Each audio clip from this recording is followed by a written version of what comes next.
Everyone, मैं ज्योति पारिक और आपका हमारे महाविद्यालय श्रीमती मोहरी देवी तापड़िया कन्या महाविद्यालय के इस यूट्यूब चैनल पर एक बार फिर से स्वागत है। पिछले वीडियो में हमने अपने भारत का जो भूगोल है उसमें हमने कोपेन का जलवायु वर्गीकरण हमने शुरू किया था और हमने कोपेन के द्वारा बताए गए जो कैपिटल लेटर और स्मॉल लेटर है उनके बारे में हमने देखा था और उनके सभी उनके जो अर्थ है, उनकी जो मीनिंग है उनके बारे में हमने पढ़ लिया था और उन्हीं के आधार पर कोपेन ने अपने जो स्मॉल लेटर और कैपिटल लेटर है उनके आधार पर कोपेन ने भारत में जलवायु का वर्गीकरण किया है। आज हम देखते हैं कि भारत में जो कोपेन ने जलवायु का जो वर्गीकरण किया है उनके जो ये मीनिंग्स बताए हैं, अलग अलग प्रदेश में अलग अलग जलवायु बताई है, उनके बारे में हम देखते हैं। तो देखिए, हम सबसे पहले शुरू करते हैं ई प्रदेश। अपना जो उत्तरी हिमालय है उस हिमालय प्रदेश को कोपेन ने ई नाम से डिफाइन किया है। तो देखिए, हम ई का हम मतलब समझते हैं। हमने पिछले वीडियो में हमने देखा था कि जो कैपिटल ई है उसका हमने जो मतलब हमने पिछले वीडियो में हमने देखा था, उसका मतलब था कि जहाँ पे तापमान 10 डिग्री सेल्सियस से कम। इसका मतलब है ई का मतलब है कैपिटल ई का मतलब है 10 डिग्री सेल्सियस से कम तापमान। तो जहाँ पर जिस प्रदेश में जहाँ का तापमान औसत तापमान 10 डिग्री सेल्सियस से कम रहता है उस प्रदेश को कोपेन ने ई के नाम से संबोधित किया है। ठीक है, उसके बाद हम देखते हैं DFC। तो देखिए DFC, इसके बारे में भी हमने कल देखा था कि जो कैपिटल डी था उसका मतलब जो कोपेन ने बताया था वो था कि जहाँ पर तापमान कैपिटल डी के बारे में कोपेन ने बताया था कि तापमान 10 डिग्री से कम 10 डिग्री से कम तापमान। ठीक है, और ये हो गया कैपिटल डी। और स्मॉल एफ के बारे में भी हमने कल पढ़ा था कि स्मॉल एफ का मतलब है रेनफॉल। ठीक है, मतलब पर्याप्त वर्षा। और सी के बारे में हमने देखा था कि कूल मतलब तापमान कम। ठीक है, तापमान कम।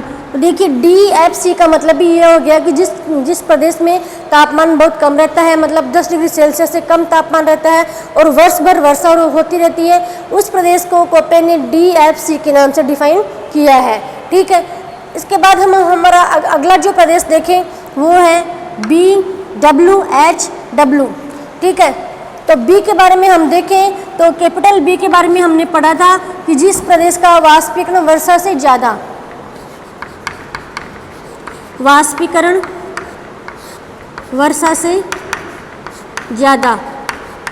जिस प्रदेश में वाष्पीकरण वर्षा से ज़्यादा हो रहा है।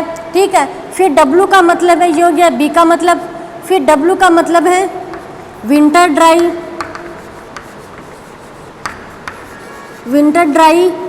And summer rain.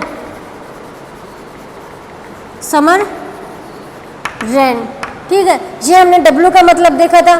ठीक, फिर हॉट का मतलब हमने देखा था, एच का मतलब हमने देखा था हॉट। ठीक है, उसके बाद डब्लू का मतलब हमने देखा था यही winter dry summer rain. Winter dry summer rain. ठीक है,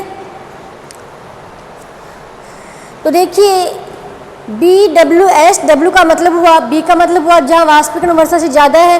डब्लू का मतलब है विंटर ड्राई समर रेन, मतलब जहाँ पे सर्दियाँ शुष्क हो और गर्मियों में वर्षा हो। ठीक है, एच का मतलब हमने देखा हॉट और डब्लू का मतलब विंटर ड्राई समर रेन। ठीक है, तो मतलब ऐसा प्रदेश जहाँ पर वाष्पीकरण वर्षा से ज़्यादा हो और जो अधिकतर वर्षा है वो गर्मियों में हो और सर्दियाँ बिल्कुल शुष्क रहे और जहाँ का तापमान भी गर्म हो, मतलब हॉट हो, तो ऐसे प्रदेश को कोपेन ने BWSW के नाम से डिफाइन किया है। ठीक है, ये हमारा हो गया BWSW, जहाँ पे हमारा जो पश्चिमी रेगिस्तान है, जो थार के मरुस्थल है, उस प्रदेश की उसने बात की है। थार के मरुस्थल को उसने नाम दिया है BWHW। इसका मतलब हमने देख लिया कि वहाँ पर वाष्पीकरण वर्षा से ज़्यादा है, हमें पता है, ठीक है। वहाँ का तापमान भी गर्म है और वहाँ वर्षा अधिकतर जो भी होती है वो बिल्कुल गर्मियों में होती है, सर्दियाँ बिल्कुल शुष्क रहती है। तो ये हमारा कोपेन का हो गया BSW प्रदेश। उसके बाद हम देखते हैं BSHW। तो बी का मतलब भी हमने देखा है कि जहाँ पर वाष्पीकरण वर्षा से ज़्यादा हो रही है, ठीक है। फिर एस का मतलब हम देखते हैं समर ड्राई विंटर रेन, ठीक है। एस का मतलब देखें, एस का मतलब हम देखें, इसके अलावा भी हम देखते हैं कि जो स्टेपी प्रदेश है, स्टेपी, एस का मतलब स्टेपी प्रदेश भी कोपेन ने बताया है, ठीक है। डब्ल्यू का मतलब तो हो गया कि वाष्पीकरण वर्षा से ज़्यादा है। एस का मतलब है स्टेपी, ठीक है, स्टेपी प्रदेश। और डब्ल्यू का मतलब है हॉट, ठीक है। और डब्ल्यू का एच का मतलब है हॉट और डब्ल्यू का मतलब है विंटर ड्राई समर रेन।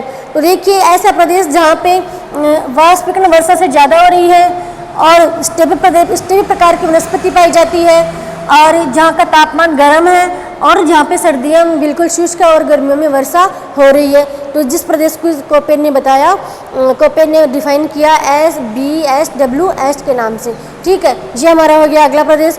उसके बाद हम देखते हैं CWG।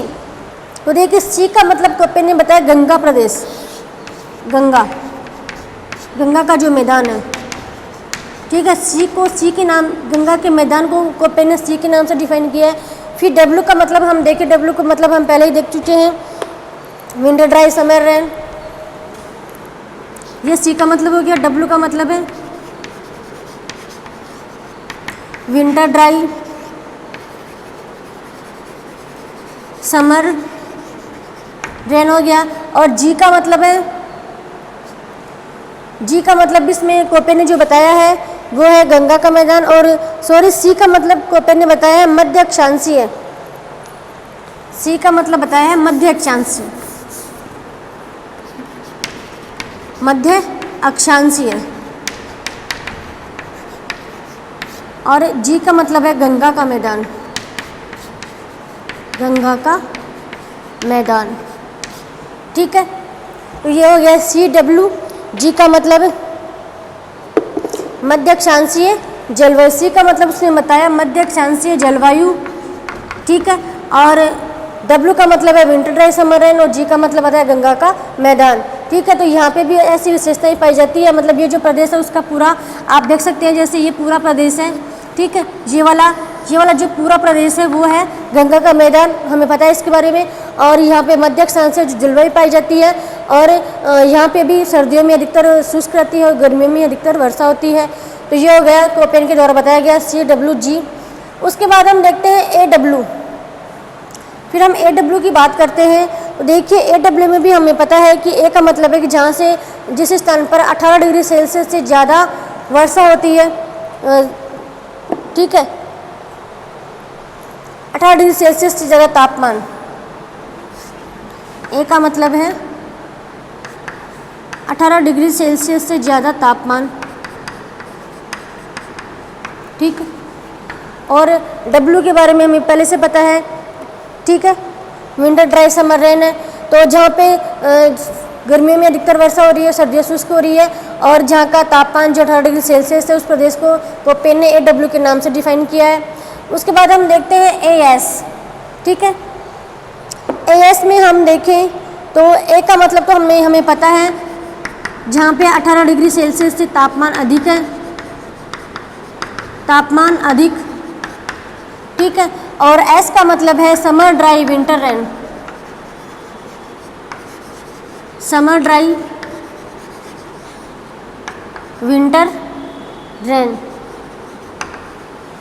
तो देखिए समर ड्राई विंटर रेन हमें पता है कि यहाँ पे तमिलनाडु है और तमिलनाडु में अधिकतर जो वर्षा होती है वो केवल सर्दियों में होती है, वो भी किससे, लौटते हुए मानसून से। ठीक है, भारत का एकमात्र ऐसा राज्य है जहाँ पे सर्दियों में अधिकतर वर्षा होती है, गर्मियाँ शुष्क रहती है, वो कौन सा है, तमिलनाडु। और तमिलनाडु की जो जलवायु है उसी को कोपेन ने AW के नाम से डिफाइन किया है। तो ए का मतलब है जहाँ का तापमान 18 डिग्री सेल्सियस से अधिक है, और एस का तापमान है जहाँ पे सर्दी जो वर्षा है वो अधिकतर सर्दियों में हो रही है और गर्मियाँ शुष्क रह रही है। ठीक है, फिर हम देखते हैं हमारा अगला जो प्रदेश है AWM। यहाँ पे हमारा है AMW। तो ए का हमें पता है 18 डिग्री सेल्सियस तापमान है, अधिकतर तापमान 18 डिग्री सेल्सियस। एम का मतलब है मानसूनी जलवायु, मानसूनी जलवायु। ठीक है, और डब्ल्यू का मतलब हमें पता है winter dry and summer rain, winter dry summer rain. ठीक है, तो ये हो गई हमारी AMW। ए का मतलब है 18 डिग्री सेल्सियस से ज़्यादा तापमान, एम का मतलब है मानसूनी जलवायु, और डब्ल्यू का मतलब है winter dry and summer rain. ठीक है, तो ये इस प्रकार ये सारी जो विशेषताएं हैं जिस प्रदेश में पाई जाती है उस प्रदेश को कोपेन ने AMW के नाम से डिफाइन किया है। फिर हमारा बच गया BSHW। देखिए बी के बारे में हमें पता है कि बी का हमने यहाँ पे देखा था जहाँ पे वाष्पीकरण वर्षा से ज़्यादा है, बिल्कुल सेम ये वाला प्रदेश आप देख लीजिए BSHW। जहाँ पे विशेषता इस क्षेत्र में पाई जाती है वो सभी विशेषताएं इस क्षेत्र में पाई जाती है। ठीक है, तो यहाँ पे भी देखिए वाष्पीकरण जो वर्षा से ज़्यादा हो रहा है, और एस का मतलब हमने देखा स्टीपी प्रदेश है, स्टीपी प्रकार की जलवायु पाई जाती है, और एच का मतलब देखा हमने हॉट मतलब तापमान गर्म रहता है, और डब्ल्यू के बारे में हमने देखा कि winter dry and summer rain. तो इसी यहाँ इस प्रदेश में भी ये सभी विशेषताएं पाई जाती है, तो ये दोनों प्रदेश बिल्कुल सेम बताए हैं। ठीक है, तो ये हो गया हमारा कोपेन के द्वारा बताया गया जलवायु का वर्गीकरण। ठीक है, इसके बारे में हमने आज पढ़ लिया है। तो कोपेन ने सबसे पहले बताए अपना जो आधार था, अपने उसके वर्गीकरण का जो आधार वो बताया कि उसने तापमान, वर्षा और वनस्पति के आधार पर जलवायु का वर्गीकरण किया। उसके बाद भी कोपेन ने कुछ स्मॉल लेटर और कुछ कैपिटल लेटर्स के बारे में बताया, और उस हमने यही देखा कि पिछले वीडियो में जो कुछ कैपिटल लेटर थे उनको हमने देखा, उनका पूरा नाम हमने पढ़ा, उनकी जो विशेषताएँ हैं उनको हमने देखा, और स्मॉल लेटर के बारे में भी हमने देखा, और उन्हीं के अकॉर्डिंग पर, उन्हीं के आधार पर हमने ये कोपेन का जलवायु का वर्गीकरण समझा है। ठीक है, इस वीडियो को आप इसको आप पूरा स्क्रीनशॉट ले लीजिए और इसको वीडियो को बार बार देखिए, आपको अच्छे से समझ में आ जाएगा। तब तक के लिए धन्यवाद।